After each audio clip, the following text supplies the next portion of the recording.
Nous avons notamment la deuxième citation qui dit « Avant de faire une chose, on doit réfléchir, mais pas trop. Après avoir réfléchi 2 fois, on peut prendre une détermination. Un troisième examen fait naître des intentions peu louables et obscurcit les idées au lieu de les éclaircir.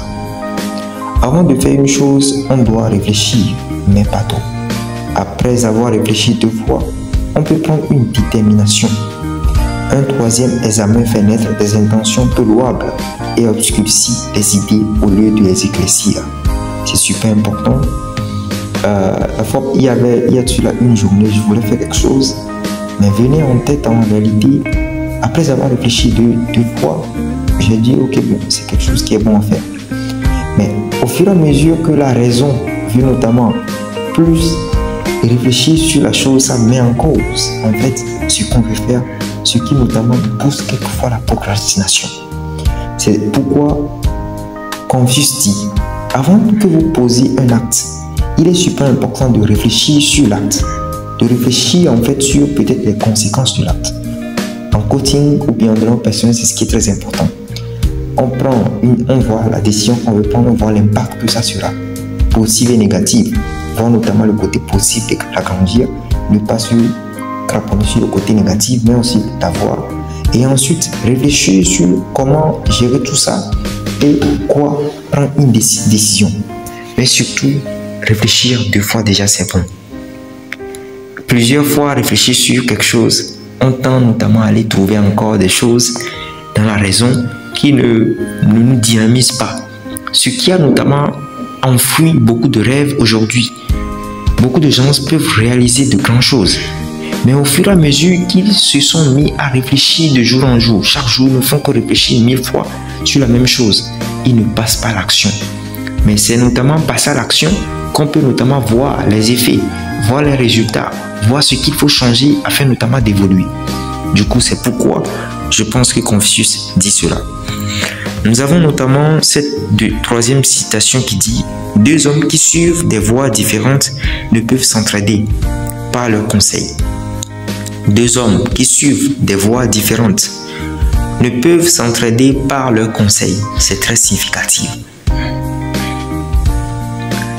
2 personnes qui suivent des voies différentes ne peuvent pas s'entraider par leurs conseils. C'est tellement clair. Je vais donner un exemple très simple. Imaginez que vous voulez notamment mener une vie de famille assez cordiale. Et que vous avez un ami, par exemple, ou bien une amie. Et que cet ami, en fait, lui, son ambition n'est pas de faire ça. N'est pas d'avoir une famille une bonne famille harmonieuse et tout. Lui, peut-être, c'est peut-être sortir les soirées, aller dans des boîtes, faire des choses. Et je dis pas que aller s'enjoyer quelquefois n'est pas nécessaire. Mais surtout, lorsqu'on est en famille, en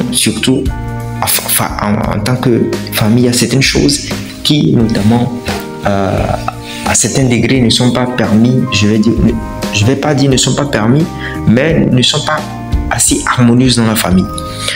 Du coup, imaginez que vous avez cet ami. Lui n'a pas cette ambition de pouvoir avoir une famille assez cordiale. Lui prend des décisions en fonction du fait que, bon, il n'a pas cette ambition, ça veut dire qu'il peut faire ce qu'il veut.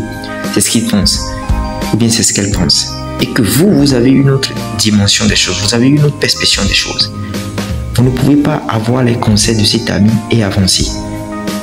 Si vous le faites, vous allez constater en réalité que vous allez dévier de votre voie. On va dévier plutôt de notre voie, ce qui est très important.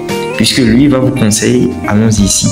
Alors que vous avez une famille, peut-être vous devez rester avec la famille une soirée. Lui vous dit non, on va aller en boîte ou bien on va aller faire ci. Mais ce n'est pas le temps pour ça. Du coup, je donne aussi un exemple très simple aussi. C'est un exemple qui dit, une personne qui a une ambition de devenir riche et une autre personne qui n'a aucune ambition. Lui, c'est de prendre son argent, aller n'importe où, gaspiller son argent et tout. Ben, si une personne a l'intention de devenir riche, il doit notamment apprendre et agir comme ceux qui s'enrichissent réellement. Mais ça veut dire que eux, les deux sont sur 2 voies différentes. Et les deux ne peuvent pas s'entraider avec des conseils. Si vous le faites, vous allez notamment avoir la contamination des pensées et des manières de parler, d'agir comme la personne pauvre agisse. Du coup, c'est pourquoi en fait Confucius dit cela et je pense que ça a tout son sens.